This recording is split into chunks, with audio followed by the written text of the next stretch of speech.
NAC classes में आप सभी का स्वागत है। मैं आशा करता हूं कि आप लोग बहुत ही अच्छे होंगे। तो चलिए हम क्लास 10 के लिए त्रिकोणमिति के कुछ फार्मूला लेकर आया हूं, जिस फार्मूला की मदद से हम एक्सरसाइज 8.1 से लेकर एक्सरसाइज 9.1 तक सभी क्वेश्चनों को काफ़ी आसानी से बना सकते हैं। तो चलिए मैं कोशिश करूंगा कि जितने भी फार्मूला है उस सबको एक ट्रिक के माध्यम से बताने की कोशिश करूंगा, जो आपके लिए काफ़ी अच्छा रहेगा। तो चलिए दोस्त, पहले त्रिकोणमितीय अनुपात जानने की कोशिश करते हैं, ठीक है ना। तो त्रिकोणमितीय अनुपात देखिए, साइन थीटा का जो मान होता है वो P बटा में H, कोस थीटा का मान जो होता है वो B बटा में H होता है, और टेन थीटा का जो मान होता है वो आपका P बटा में B होता है, और सेक थीटा का जो मान होता है, कॉट थीटा ले लेते हैं, कॉट थीटा का जो मान होता है वो B बाई P होता है, और सेक थीटा का जो मान होता है वो आपका H बटा में B होता है, और आखिरी कोसेक थीटा का जो मान होता है वो आपका H बटा में P होता है। कहने का मतलब ये आपका लंब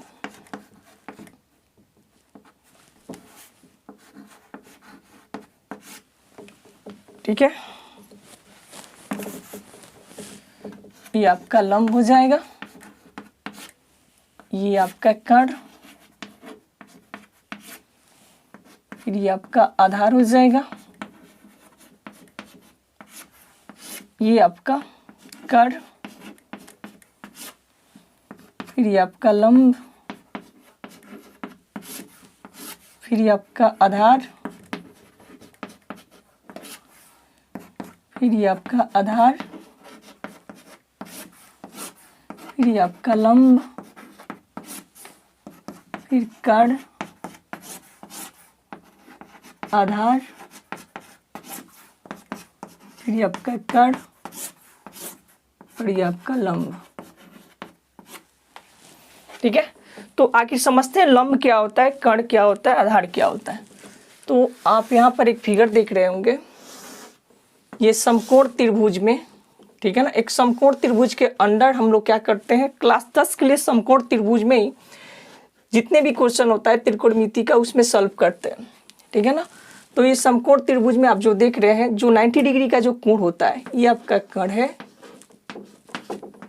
जिसे H से इंडिकेट करते हैं, ठीक है। ये आपका लंब, जिसे P से इंडिकेट करते हैं, और ये आपका आधार, जिसे B से इंडिकेट करते हैं।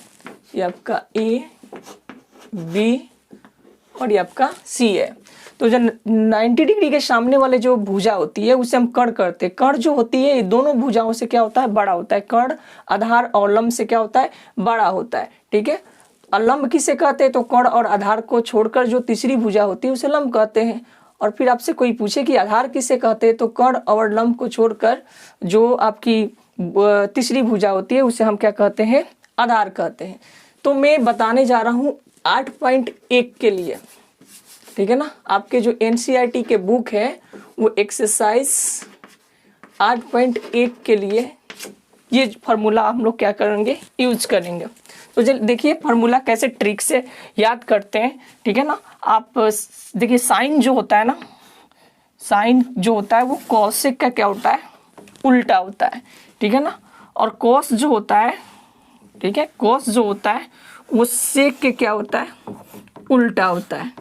और जो टेन होता है ना वो कॉट के क्या होता है, उल्टा होता है, ठीक है। अर्थात आपको ये तीन याद हो जाएगा, तो ये तीन आसानी से आप क्या कर सकते हैं, याद कर सकते हैं। तो जो साइन का मान होता है वो क्या होता है, P/H, कॉस का B/H, टेन का P/B, कॉट का B/P, ठीक है। सेक थीटा का H/B और कोसेक थीटा का H/P होता है। तो आप ऐसे याद कर सकते हैं आसानी से तीन। इसको सीरियल नंबर से काउंट, जैसे 1 2 3 4 5 6 7 होता है, उस तरह से आप काउंट के अंदर इसको याद कर लीजिएगा। साइन, साइन के बाद कॉस, कॉस के बाद टेन, टेन के बाद कॉट, कॉट के बाद सेक, सेक के बाद कॉसेक। ठीक है, इस तरह से आप लाइन से इस एक एक चीज़ को क्रमबद्ध याद कर लीजिएगा। देखिए इतना याद कर लेते हैं क्रमबद्ध तो बहुत सारे फार्मूला हम इससे आसानी से निकाल सकते हैं।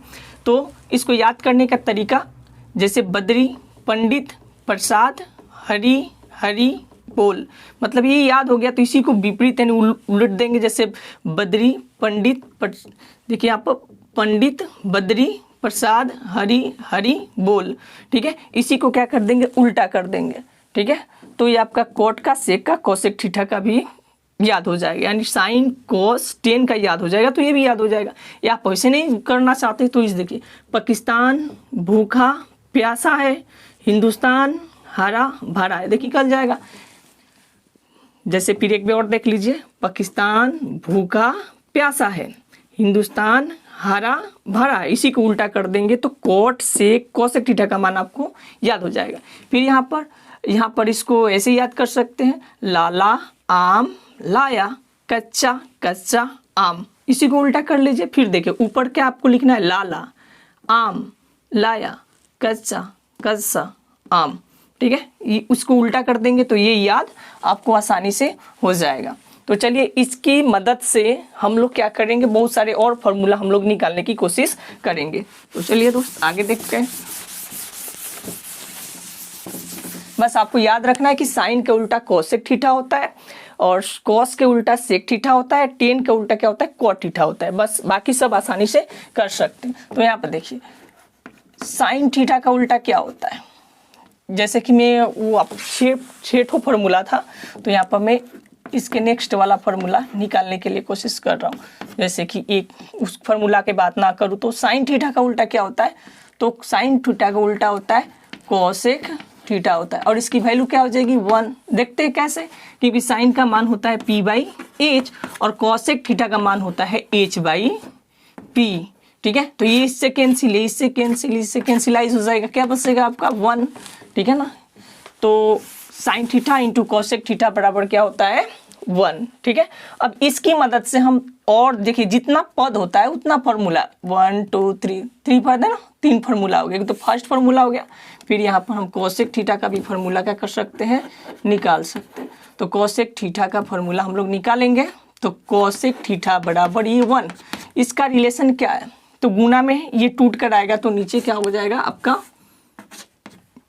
भाग हो जाएगा, तो ये हो जाएगा आपका साइन थीटा। ठीक है, इसी प्रकार से अगर साइन थीटा का मान निकालना हो तो देखिए ये तो 1 है, इसके बराबर साइन के बराबर 1 है, लेकिन रिलेशन क्या है, गुना का है, टूट कर आएगा इधर, तो क्या हो जाएगा 1 में कोसेक थीटा। ये बहुत ही महत्वपूर्ण फार्मूला है। 8.1 का जितना भी क्वेश्चन आप सॉल्व करेंगे उसमें काफ़ी मदद ये करने वाला है। ठीक है, तो चलिए नेक्स्ट फार्मूला के बात करेंगे, देखेंगे कौन किसके उल्टा होता है, विपरीत होता है। तो देखते हैं टेन थीटा के उल्टा जो होता है, ठीक है, टेन थीटा का उल्टा जो होता है वो क्या होता है, कोट थीटा होता है।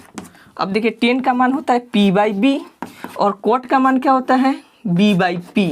अब देखिए ना, इससे कट गया, इससे कैंसिलाइज हो जाएगा, क्या बचेगा आपका 1।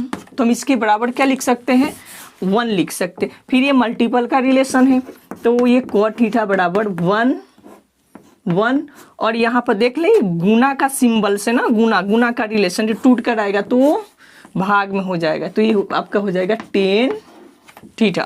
ठीक है, फिर अगर आपको टेन थीटा का वैल्यू पूछे कि टेन थीटा की वैल्यू क्या होगी, तो फिलहाल आप देखिए यहाँ पर ये टेन थीटा बराबर क्या 1 रिलेशन में है ना कोट थीटा, तो इसके नीचे आ जाएगा, आसानी से हम इसके नीचे लिख सकते हैं कोट थीटा। ठीक है, तो इस तरह से ये एक फार्मूला हो गया। अब देखते हैं उल्टा, देखेंगे कौन किसके उल्टा होता है। तो आपको मैंने बताया था कि जो कॉस होता है वो सेक, जैसे साइन हो गया तो कोसेक थीटा का उल्टा, टेन थीटा हो गया तो कोट थीटा का उल्टा, तो सेक किसके उल्टा, कोस थीटा का उल्टा, यानी कोस थीटा इंटू लिख सकते हैं सेक थीटा। तो चलिए देखते हैं उसको। तो यहाँ पर हम लिखेंगे, मेरे लिए तो थर्ड फार्मूला रहेगा, तो कोस थीटा के उल्टा क्या होता है, तो सेक थीटा होता है। तो इसके बराबर हम क्या लिख सकते हैं, आसानी से 1 लिख सकते हैं। तो बोलिए दोस्त, cos थीटा बराबर क्या लिख सकते हैं? 1 बटा में sec थीटा लिख सकते हैं ना? बिल्कुल लिख सकते हैं, ठीक है ना, बिल्कुल लिख सकते हैं sec थीटा। अब बोलिए ना, sec थीटा बराबर क्या लिख सकते हैं आप? 1 बटा में, ये देखिए गुना का रिलेशन है ना, तो ये गुना में है तो ये नीचे आ जाएगा, तो आपका हो जाएगा cos थीटा। तो आपका ये फॉर्मूला हुआ, ठीक है ना, ये तो हुआ। अब सिर्फ सब पर मैं स्क्वायर चढ़ा दूं तो इस पर कोई अंतर होने वाला नहीं है। तो मैं आशा करता हूं कि इस चीज को आप जरूर समझे होंगे। देखिए उल्टा देखेंगे, कौन किसके उल्टा होता है, उसके बराबर 1 हो जाएगा, ये भी उल्टा 1 हो जाएगा। देखिए ना, cos, यहाँ पर देख सकते cos थीटा का मान होता है b बटा में h, और sec थीटा का मान होता है h बटा में b। तो देखिए इससे कैंसिलाइज क्या हो जाएगा, 1 होगा ना। तो मैंने यहाँ पर क्या लिखा है, वही तो लिखा है 1। तो cos थीटा बराबर sec है तो यहाँ पर चला जाएगा, फिर उसी तरह से sec थीटा है तो रिलेशन में गुना का इधर आएगा तो भाग में आ जाएगा। तो ये आपका हुआ, मेरे देखने से ये 3 फार्मूला हुआ। वो तो आप फिलहाल उसको ऐसे काउंट के रूप में याद रखिएगा कि साइन के बाद होता है साइन के बाद होता है cos, cos के बाद होता है tan, tan के बाद होता है cot, cot के बाद क्या होता है sec, sec के बाद क्या होता है cosec थीटा, ठीक है। सीरियल नंबर से याद रखिएगा और देखेंगे कि कौन किसके उल्टा होता है। जिसके उल्टा होगा उसके बराबर हम क्या लिखेंगे, 1 लिखेंगे। उसके बाद 1 लिखेंगे तो जितना पद होता है उतना फॉर्मूला आप आसानी से निकाल सकते हैं इससे भागाकर, ठीक है। यानी ये याद हो जाएगा तो ये बिल्कुल याद हो जाएगा, ये याद तो ये भी याद, ये याद तो ये भी आपका याद हो जाएगा, ठीक है। उसके बाद रिलेशन गुणक है तो नीचे आप ला सकते हैं। तो चलिए, ये मेरे लिए तो ये 1 2 3 था, 3 फार्मूला था। अब देखिए यहाँ पर चौथा फार्मूला किसी पर निकालेंगे। ये आपका चौथा हो गया, 5वां हो गया, ठीक है, और ये 6ठा हो जाएगा। आप सोच रहे होंगे इसी पर मैंने क्या किया, तो देखिए ना, स्क्वायर रख देने से कोई फर्क नहीं पड़ता, वही होगा। देखिए स्क्वायर रख देते हैं तो जहाँ जहाँ उस सब पर मैं स्क्वायर चढ़ा दे रहा हूँ तो कोई फर्क नहीं पड़ता, ये कोई फर्क नहीं पड़ेगा, इस पर कोई फर्क नहीं पड़ेगा, देख सकते हैं, ठीक है ना। स्क्वायर रखने से क्या कोई फर्क नहीं पड़ता। स्क्वायर दोनों में से स्क्वायर को कॉमन ले लीजिए, माने स्क्वायर दोनों है, इसको भी स्क्वायर कर लेंगे एक को, तो दोनों और स्क्वायर करते तो कोई फर्क नहीं पड़ता। एक के स्क्वायर करने से क्या जाता है, कुछ नहीं जाता, ठीक है। तो आसानी से आप इसको भी क्या कर सकते हैं, निकाल सकते हैं। मतलब आपको जो पहले sine theta, cos theta, tan theta, cot theta, sec theta, cosec theta अगर याद है तो आसानी से इसको भी क्या कर सकते हैं, याद कर सकते हैं।